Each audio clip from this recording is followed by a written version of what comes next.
Baby Dodge, encore et encore du burn. Le Bitcoin, encore et encore. Alors, nous allons parler de tout cela dans cette vidéo. Donc, si tu n'es pas encore un fidèle à cette chaîne, mon frère Marcel, tu rates beaucoup de chocos, car c'est la seule chaîne qui vient t'apporter l'information en temps réel de tout ce qui se passe dans l'écosystème de la crypto-monnaie. Alors, aujourd'hui, la citation du jour nous dit ceci. Le Bitcoin nous réserve des surprises agréables sur le long terme. Les gars, qui est-ce qui croit à ça? Si tu crois à ça, laisse en commentaire de la vidéo, j'y crois. Le Bitcoin nous réserve des surprises agréables sur le long terme, les gars. Sur le long terme, le Bitcoin promet de faire encore plus que ce qu'elle est en train de faire. C'est pourquoi on va parler de encore et encore, oui, du Bitcoin. Parce que on va entendre parler du Bitcoin dans ces temps-ci, dans ces temps qui arriveront et dans les temps futurs. Alors, regardez un peu le prix du Bitcoin en ce moment. Les gars, le Bitcoin a touché 35 000 dollars et tentait même de toucher 36 000 dollars. Le Bitcoin tentait de toucher 36 000 dollars, mais elle a dit non, il faut que je mette une petite pause parce que bon, si je vais trop vite comme cela, les gens ne vont pas suivre le rythme. Et malheureusement, les gens n'arrivent pas à suivre le rythme du Bitcoin parce que le Bitcoin fait ce qu'elle veut, où il veut, comme elle veut. Donc le Bitcoin qui hier a voulu toucher 36 000 dollars. Et déjà, on a déjà des prévisions encore avec le Bitcoin. Les gars, il y a certaines personnes qui disent que le Bitcoin peut arriver, attention, le Bitcoin peut arriver à 45 000 dollars. Que c'est facile pour le Bitcoin d'arriver à 45 000 dollars. Toi qui regardes cette vidéo, est-ce facile réellement au Bitcoin d'arriver à ces 48 000 dollars? Certains traders ont commencé par faire des prévisions du nom. À l'allure où vont les choses, le Bitcoin qui a quitté 35 000 dollars, elle était presque à 33 000 dollars, 33 000, 33 000, 33 000. Pof! Ici, pof! Elle est partie à 35 000, 35 000, 34 000, 34 000.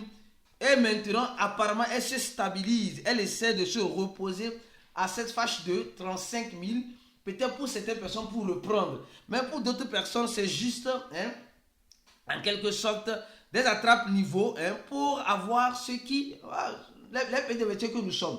Et au même moment, il y a d'autres même qui prédisent le Bitcoin dans 18 mois, c'est-à-dire dans presque un an, à 150 000 dollars. Encore le Bitcoin. Le Bitcoin sur le long terme sera-t-il un bon investissement pour l'écosystème? Je vous dirais peut-être que oui. Ceux qui ont du Bitcoin sur le long terme, alors je crois bien qu'ils ne vont pas le regretter. Parce que nous sommes en train de voir ces genres d'informations qui commencent par sortir sur le Bitcoin et aussi sur l'Ethereum. Une grande banque en Suisse, SGKB, une grande banque en Suisse, qui maintenant offre des services de garde. C'est-à-dire que si tu as peur de garder tes crypto-monnaies, eux, ils te garantissent. Vous voyez comment les banques sont malins maintenant. Parce qu'aujourd'hui, dans l'écosystème de la crypto-monnaie, c'est ces garanties-là que nous n'avons pas et nous sommes susceptibles. Donc aujourd'hui, les grands investisseurs, les grandes personnes, aujourd'hui, sont en train de voir, non, si je veux investir dans le Bitcoin, alors qu'est-ce que je dois faire? Je dois avoir ces genres de banques pour me garantir mon argent au cas où le pire arrivait à arriver. Donc aujourd'hui, beaucoup de personnes cherchent ces genres de garanties un peu de partout. J'ai dit un peu de partout. Ces garanties-là sont cherchées un peu de partout. Les gens cherchent les moyens nécessaires pour faire quoi? Pour garantir le Bitcoin. Au cas où il arrivait que quelque chose arrivait, non, on sait que non, ça c'est la banque qui est garante. Les gars, les cryptos n'ont pas été faites pour ça. Aujourd'hui, même si on voit les banques qui rentrent dans le jeu et qui sont en train de proposer des services contraires même au jeu, les gens vont se lancer dans parce que c'est les banques. Mais l'avantage de ça, c'est que quoi? C'est que les crypto-monnaies seront plus adoptées. Celui qui n'avait pas voulu investir, qu'elle va commencer par voir que sa banque a commencé à investir, il va dire, si moi je jette un petit quelques dollars là-bas, ça ne serait pas mieux. Donc l'adoption va commencer par venir lentement et sûrement face à ce genre d'annonces. Mais ce n'est pas fini, les gars. Ce n'est pas fini. Encore et encore. Encore qui? Encore la SEC américaine, les gars. La SEC américaine, attention, la SEC américaine demande à PayPal de venir dans ses bureaux, dans ses locaux, pour s'expliquer clairement sur ce stablecoin qu'on appelle le PYUSD. Et la SEC aujourd'hui, franchement, attaque tout le monde. La SEC américaine aujourd'hui hein, c'est un chien en chaleur. Elle attaque tout le monde, encore la SEC américaine. Parce que vous êtes sans savoir que PayPal, ce n'est pas une petite plateforme. Si elle a lancé son stablecoin aujourd'hui, qui est déjà sur certains échangeurs, c'est parce qu'elle a les reins solides. Disons les choses telles qu'elles sont. Elle a les reins solides. Et maintenant, si la SEC l'appelle, c'est pourquoi? C'est pour nous amadouer. Vous savez, ces personnes-là, ils savent ce qu'ils font. Ils font ça, ils manipulent le marché. Non mais franchement, les gars sont forts. Il faut reconnaître que les gars sont forts. Ils manipulent le marché, ils vont te faire croire que non, vous savez, nous, on est contre tout le monde, on est contre les cryptos, non, on veut la réglementation, on veut... Les gars, tout cela, c'est de la poudre aux yeux. Voilà. C'est de la poudre aux yeux. Franchement. Les gars, les crypto-monnaies là, regardez cet exemple-là. Voilà. Regardez cet exemple-là du projet token. Juste pour que vous puissiez mieux me comprendre. Regardez cet exemple du projet Token Fee. D'accord, on voit le projet Token Fee. Rappelez-vous, quand je faisais la vidéo, rappelez-vous ce qui s'est passé. Il y avait un message, qui s'affichait ici, qu'il y a un problème avec le projet et un échangeur. Quel échangeur? L'échangeur, quoi appelle-t-on? Oui, c'était BitJet. BitJet. Tout à l'heure, on vient d'envoyer un audio dans le groupe VIP. Et maintenant, nous sommes en train de voir que ce même projet serait listé sur d'autres échangeurs, et y compris l'échangeur BitJet. Donc, nous sommes en train de voir que les listings en masse ont commencé, le FOMO a commencé. C'est maintenant que certaines personnes vont se positionner. Or, ceux qui auront rejoint vite notre groupe VIP, nous, c'est maintenant, nous sommes en train... Voilà, de sortir. Les gars, c'est juste l'analyse. Il faut bien faire l'analyse et on a notre stratégie. Que je ne peux pas parler de ça ici. Donc, si tu veux te joindre à nous pour manger, parce que quand je faisais la vidéo sur ce projet-là ne valait absolument rien. Il y avait, je crois, mais le projet était à 0,40 après la virgule. Maintenant, elle a déjà tué 2 0, 3 0, je peux dire ainsi. Et on essaie d'avancer. Les gars, gardez les yeux grands ouverts. On est dans un écosystème des crypto-monnaies où tout est permis et tout est possible. Tout est permis et tout est possible. Donc, gardez les yeux grands ouverts. Juste un exemple. Alors, je reviens encore sur la SEC. La SEC américaine. La SEC américaine accuse les responsables du projet SaveMoon. SaveMoon en son temps. Les gars, qui ne connaît pas le projet SaveMoon? Non, en 2021, le projet l'a fait fureur. Tout le monde, SaveMoon, partout. Même les canards, les dindons, tout le monde, SaveMoon. Maintenant que ça chauffe sur SaveMoon, on se dit cela. On va voir rapidement. On a fait une vidéo short. Une vidéo short où on a parlé de cela. Donc, on voit SaveMoon a fait une migration du V1 vers le V2. Et maintenant, c'est la descente aux enfers. Attention. C'est la descente aux enfers. Pour dire simplement que les gars, les crypto-monnaies, ce n'est pas mis de quelqu'un. Attention, sachez le type d'argent que vous mettez en crypto-monnaie. Moi, je suis 7%, c'est beaucoup, c'est grave. Alors, on avancera. Eh les gars, encore les médias. Non, les médias ne vont jamais cesser de nous surprendre. Pourquoi? Parce que nous sommes actuellement en train de voir que le président de El Salvador est en train d'être accusé. De voler l'argent pour promouvoir le Bitcoin. Quand il dit ça, ça va faire rire. On dit, il vole l'argent pour promouvoir le Bitcoin. Non, mais moi, je trouve que c'est un vol légalisé. Ah oui. S'il vole l'argent pour promouvoir le Bitcoin ou pour transformer en Bitcoin pour son pays, il n'y a pas de problème. Non, ça c'est un vol même, bien volé même. Oui. Aujourd'hui, vous voyez, on dit l'Organisation internationale de la corruption, je ne sais quoi. En fait, tout cela là, c'est pour décréditer les crypto-monnaies et décréditer les pays qui veulent suivre le pas de El Salvador. C'est ça la vérité. Plusieurs pays aujourd'hui ont peur des crypto-monnaies. Plusieurs États ont peur. Donc, ils se disent, si on laisse ce monsieur-là gagner la confiance des investisseurs, alors nous sommes dans de mauvais draps.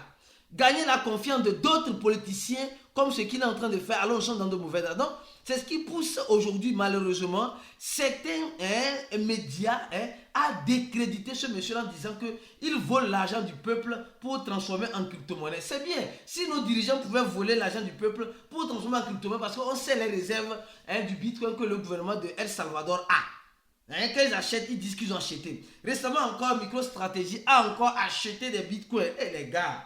Mais au même moment, nous on crie. Au même moment, on voit que voilà, certains pays ou certains États ou mieux encore certains institutionnels sont en train, comme vous le voyez, sont en train de se regorger des crypto-monnaies. Donc, on dit que le président de El Salvador, le président chouchou de l'écosystème est en train de voler l'argent du peuple pour acheter les bitcoins pour le peuple. Ou bien, alors donc, moi je pense que c'est un bon volet. Alors si vous êtes d'accord, vous me le permettez ici. Alors, vous dites quoi? Les gars, la SEC américaine aujourd'hui est dépassée. Elle est dépassée. On va parler rapidement maintenant de Baby Doge. Encore et encore Baby Doge. Les gars, mais est-ce qu'on va s'en sortir dans cette affaire de Baby Doge? On va faire comment?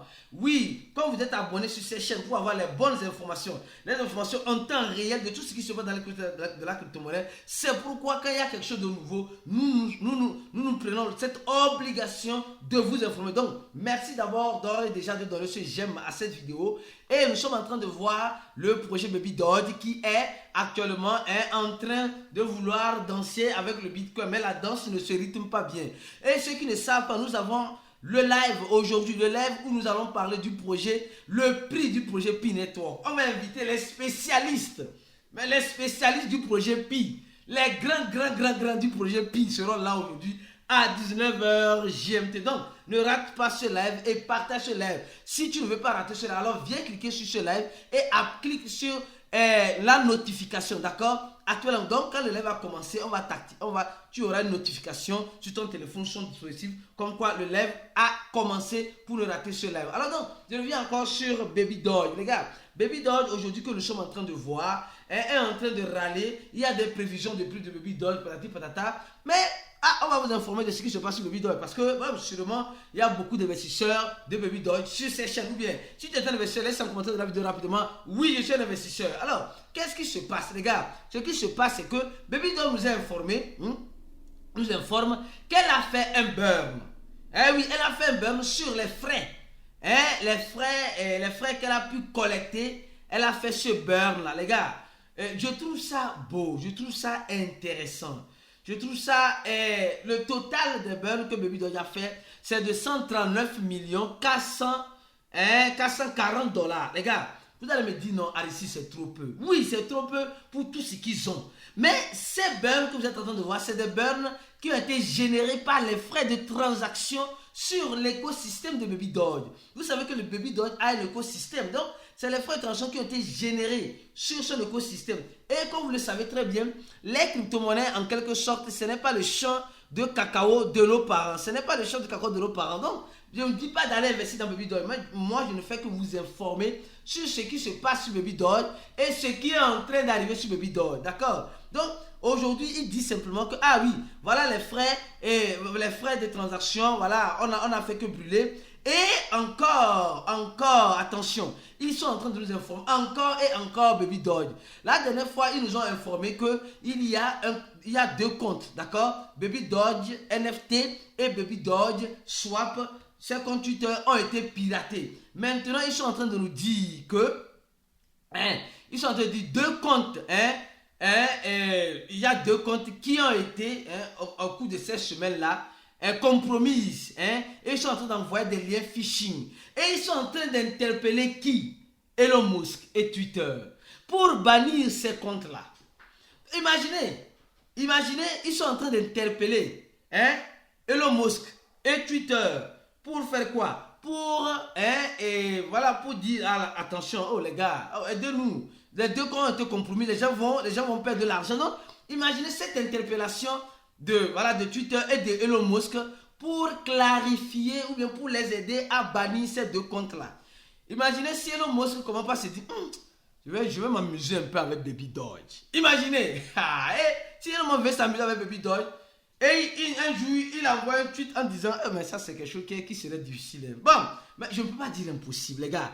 Voilà l'armée de Baby Dodge avec la voiture de Baby Dodge. Hey, Baby Dodge, tu vas fort aussi. Hein? Les gars sont, les gars. Et rappelez-vous très bien, de cette image-là. De cette image-là où on a donné les chaussures de Baby Dodge à la première dame de France. La femme d'Emmanuel Macron. Ils sont en train de revenir sur le passé. En fait, ils veulent convaincre. Ouais, non, ils veulent convaincre des influenceurs à leur donner un poids. Ah oui, bon, espérons le meilleur et préparons-nous au pire.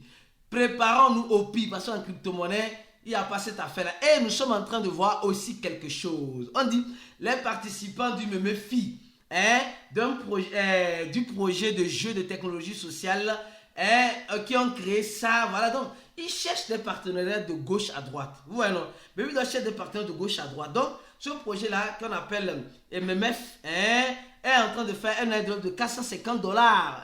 Et il associe Baby Dodge à ça.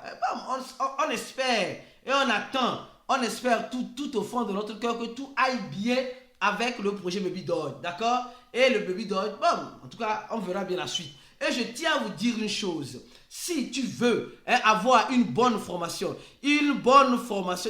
accompagnée d'un accompagnement, mais pas un accompagnement facile. On est dur dans notre accompagnement pour que tu puisses apprendre, pour que tu ne puisses pas dépendre de 100% de nous.